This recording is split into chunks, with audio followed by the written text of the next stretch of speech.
Thank you for tuning in to This Is DeLaCruz. This video is brought to you by Guitar Center Professional. I know you've heard of Guitar Center. GC Pro is nationwide with professional pricing. Hit them up, link in bio. Greg Glazer, he's the guy. I'm gonna put his cell phone number below. Text him whenever you want. Midnight, 3 a.m., who cares? Text him. Ashton, what's your last name? Parsons. Parsons? Yes. Okay, I'm here with Ashton Parsons. Parsons. Parsons? Yeah. I'm here with Ashton Parsons. No? Yes? No, you got it. Hey, I'm Ashton Parsons.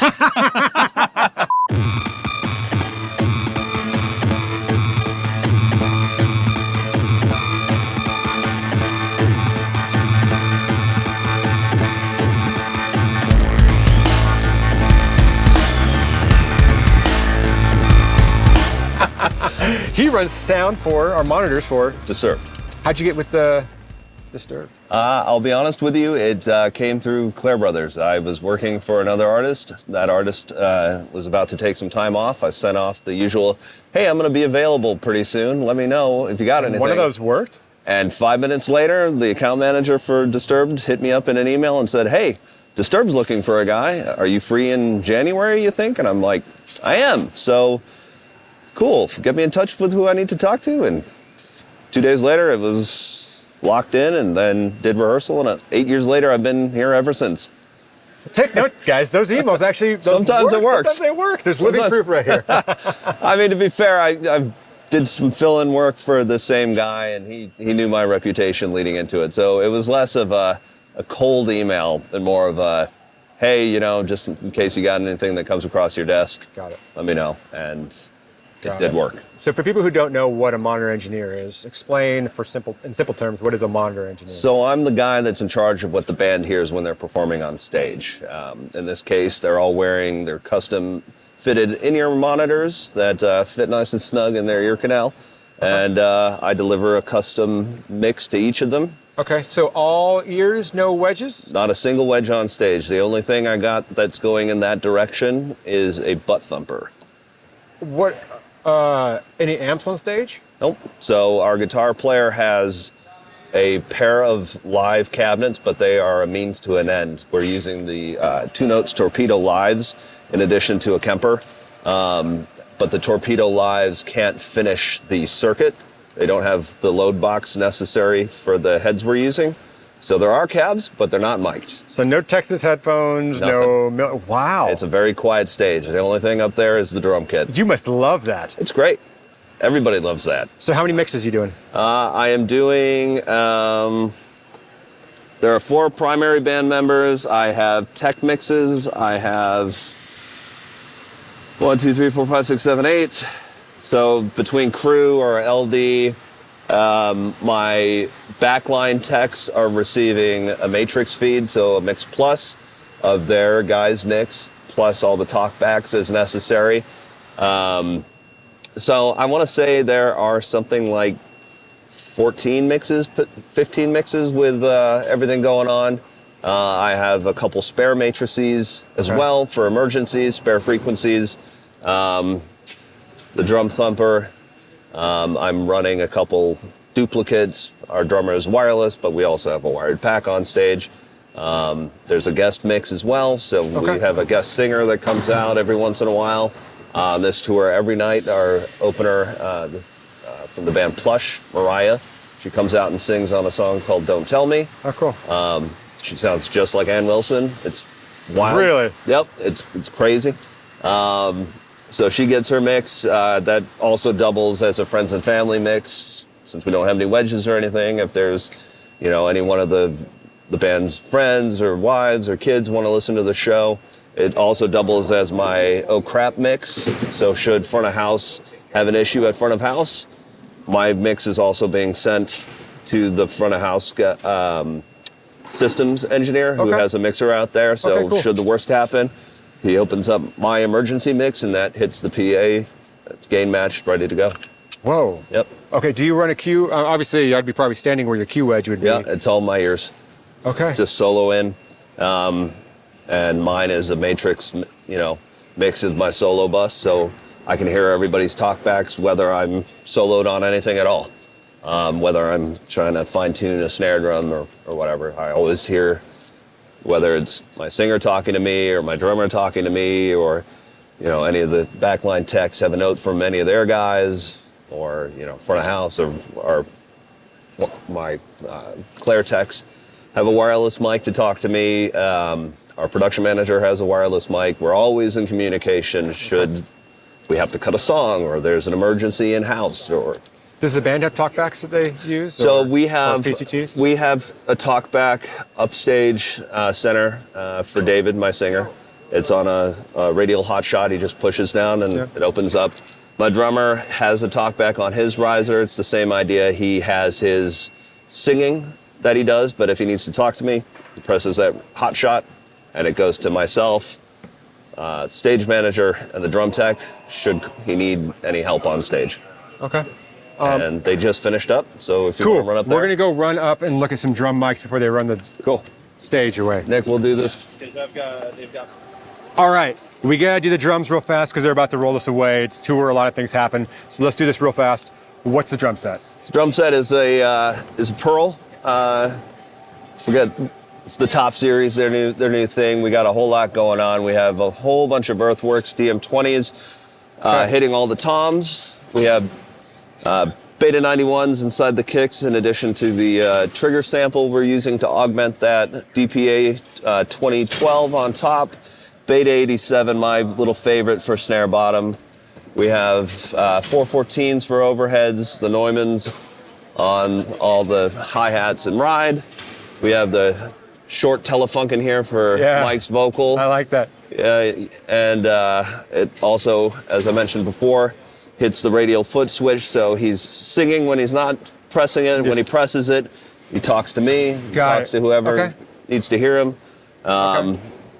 Vocal mics out front are also the Telefunken M80s. David is using a DPA de facto head on his Accent mic. We've got a couple shotguns on the outside. We have a stereo shotgun down center. So all the important crowd moments they can hear. Somebody shouts a name or something, he'll be able to hear it, and let me hear you, or let me clap for me. They can hear all the claps. It's like a live album in their head. Just SM58 with the foot switch for the talkback. And Porter and Davies TT6, the big boy for the butt thumper here. Send him the trigger samples so he gets a consistent whack in his butt, which is powered by a Crown amp down by our stage manager. We got a little foot switch down there for starting and stopping songs. And that's the drum kit. Let's talk RF a little bit. Do you mind showing me what we're using over there? And also, I guess since we're up here, what are you using for your crowd mics? Good question. I believe they are the Sennheisers. They are the Audio-Technica 4071As. Do you have your crowd mics panned? I do. Okay. Yeah, so they get the width. Okay. Nobody's really, in this band anyway, is really particular about hearing it in front of them if they're standing in front of it. They just kind of want to feel the room and feel, if somebody's singing along, they want to hear it. And have the stereo version down center, and it's sort of a more narrow pattern. It's got a mid-side, it's got a wide and a narrow version. So you don't just have two, you got three. So technically I have 4 channels of crowd mics. Because this one's a stereo. Correct. Okay. So that way David, when he's down center, is able to kind of hear what's in front of him. He's got one in center too. Yep. That's awesome. Yep. That's actually kind of genius. One day somebody was saying something to him in front of him, and I was like, all right, we're going to put a mic there now. No, that's been there ever since. Yeah. That's genius. Yep. Cool. Walk me through some of your let's go RF. check it out. So we got a bunch of RF here. All right. We've got Shure on top of Shure on top of Shure on top of Shure on top of Shure. I love it. Yes, lots of Shure. All right. Walk me through what you got. All right, so we have 16 channels of IEM on this show. 2 of them are spares. There are individual crew mixes. The band has all of their individual mixes. There's a guest mix. It's a lot of PSM 1000. I prefer it. I think it sounds great. The band is used to it. We've been using it for 8 years now, since I've been on board. We made the switch to Axient in 2018. Okay. Both of those units are completely filled. We have guest string players every night, a couple tech talkbacks on there as well. We have David on the first 3 channels, which also hit this splitter here. Okay. Rather than having to keep track of a physical, separate spare channel on the desk or having to do. Channels? So we have his main that he walks out on stage with. We have the spare that sits on the drum riser, and then we have the "oh crap, I have messed up" mic. Okay. It also, in the end, wound up being on a previous tour. We had a B stage, so that was the B stage microphone. That we would make the switch. You can really just 1, 2, and 3. So the 3 are wired into here, and then it goes out of one output. Oh, that's smart. So that way, I don't have to coordinate with front of house. But hey, you have we're to making physically hit it though. Exactly, but it can be done in a way that front of house doesn't even have to think about it. I don't have to get them on comm or on the shout speaker and go, hey, we're about to make the switch. 3, 2, 1, switch. Got it. Oh, It makes it so much easier and seamless. That's smart. Hits the same channel strip. Hits, Cool. Yeah. Yeah. We got the 8600 scanner for our coordination. My RF guy, Kevin Leese, is amazing. He gets all these different channels. I think we're like maybe 35 or 36 channels total for Backline, us, and everybody else. Working every day in some of the new challenging environments in the country. And a whole bunch of batteries. And yeah, it's a beautiful kit sent out by Claire Brothers. Love it. Yeah. Can we do a little bit of rundown of your actual console? So you got a S6L. I have an S6L 32D. Did you spec that, or I was did. That, okay. So why the S6? So originally I was on the profile when I came in 2016. The band, essentially, I have been using a lot of the same tones since then. Our backline really hasn't changed in the last 8 years, so I haven't needed to. It's just been adapting the new drum mics over the years that we've changed out on the different drum set sizes and what have you. So going from the profile to the S6 was a flawless, seamless transition because you're able to take the old file and up-convert. And then from there, it was just a lot more of the functionality, keeping it around. I can get this anywhere in the world, or a version of it, and it will work no matter the frame size, which is great. I don't have to keep track of firmware or anything. So for a band that does go to different countries fairly often, for instance, coming up, we're playing a show in New Zealand. We're going to rent the console side of things locally. We're going to get a different set of consoles in Australia when we go there. But my show file will translate from place to place. I appreciate all the different layouts that I'm able to have. So I've got my drums and my tracks and my vocals, guitars, acoustics, crowds, the utility stuff like pink noise and talkbacks and whatever. There's a string section straight for the string players, and then I've got the talkback page. I got effects returns, mix returns. I appreciate the functionality with Pro Tools. I record every show.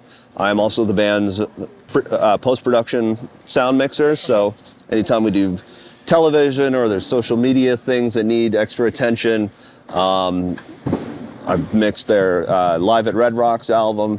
So it's all just, it interfaces straight with Pro Tools. It gives all the track names, the routing, with one, Cat 5 cable, and I have the transport control in Pro Tools on here as well. I'm a Pro Tools guy, so the workflow of the desk makes sense to me. I can use, the Waves plugins, or if I needed to bring something else in, it all interfaces really nice over MADI, if need be. And I'm pretty quick on it. And the band has enjoyed the sound of it, and this is a band that doesn't like a lot of change. If it doesn't need to happen, and we haven't. For monitor engineering, specifically, how much of it for this show, or just in monitor engineering in general, is like a set and forget? Once you get the levels, you can just it lets it run as is, and how much of it you actually really interact with? For this show, it is a lot of set and forget. Thankfully, we've had a lot of time and rehearsals, so every song is snapshotted. Once I get the incoming level right, it's going to work from show to show. There are a couple manual cues I have on here, mostly riding the crowd VCA. Yeah. Obviously, I'm watching all four guys the entire time or listening for a talkback mic cue in case I need to make a change. So obviously those will change from night to night in case, we're in a boomy room or something and, my bass player wants to hear more of one thing or the other, or somebody wants to hear one thing or the other. So it is all subject to change. But for this show, it is mostly kind of set and forget with the exception of the manual crowd cues I have. My drummer doesn't take crowd mics in his mix except for his drum solo. So I physically go in there and ride those. But during the set, a lot of what I'm doing is just, there's a crowd cue. David says, let me hear you, turn it up. So it's like that. With other gigs, some are more chaotic than others, and you're constantly watching, making sure that things are happening and the way they need to. But for this band, I've have such a good relationship with them over the course of the time I've been here. I kind of am able to anticipate when they need things based on how they're performing. Or if I hear something because of my experience doing all these post-production remixes, I know these tones, guitar tones, the way he's singing, kind of like the back of my hand now because I've spent countless hours listening to these stems. And so typically it's just sort of peace of mind things. But typically I hit next. I tease that I could probably time code the crowd mics because David does say a lot of the same things at the same time. So I'm able to kind of go, I could just take time code from the show and let it run my snapshots if I needed to. And just kind of just sit here. But no, I like to mix. It was only up until very recently that I started using snapshots on this show because some of the more complicated songs started coming into the fray. There's one song where somebody plays acoustic guitar first, but then at the end of the song, somebody else is playing acoustic guitar. And then the acoustic guitar stops in the middle of the song. So there's mutes and different levels for everybody. So I started doing that. But prior to that, I didn't really need to with this band. It was just kind of, but I like touching faders and letting things go. There's someone watching this that wants to be running sound for a band like Disturbed and sitting here like, I want to be where you're at. What advice would you give to that guy or girl? Or girl, or whoever. Or whatever. It's basically, this whole job is networking. It's about who you know. It's about proving while you're working your way up that you have the skill set necessary to handle tough situations, to be able to not panic. For instance, we had a mic start to crap out on the stage the other day. I had to diagnose it. And these 414s are the style that don't have the physical knobs. They have the memory locations in them. So I had to direct one of my techs to come over here with a mic cable and the mic, plug it into a spare thing. We got 48 volts on it so we could get the cardioid -10 at 140, dB slope. So when he went to swap the mic, it would be a 1-for-1 situation. So it's really being able to use your management skills to the best of your ability, in addition to kind of anticipating what a musician might need. And like I said, this job is all about networking. I always say, the 7 degrees of separation, Kevin Bacon. It's like what, 1 or 2 now? Not even. It's probably half a person, really. If you don't know somebody, somebody knows that somebody. Like, for instance, we were talking about Limp Bizkit earlier. I know a couple people on that crew, so now you'll know who they are. So really, it does come down to networking and being a good, just like any job. Don't be a jerk. Have a good working mentality. Be open to compromise, and but also be good at your gig. If then people will call. Well, man, I appreciate you. Yeah, Thank you so much for your time. Yeah, thank you, buddy. Awesome. Take care.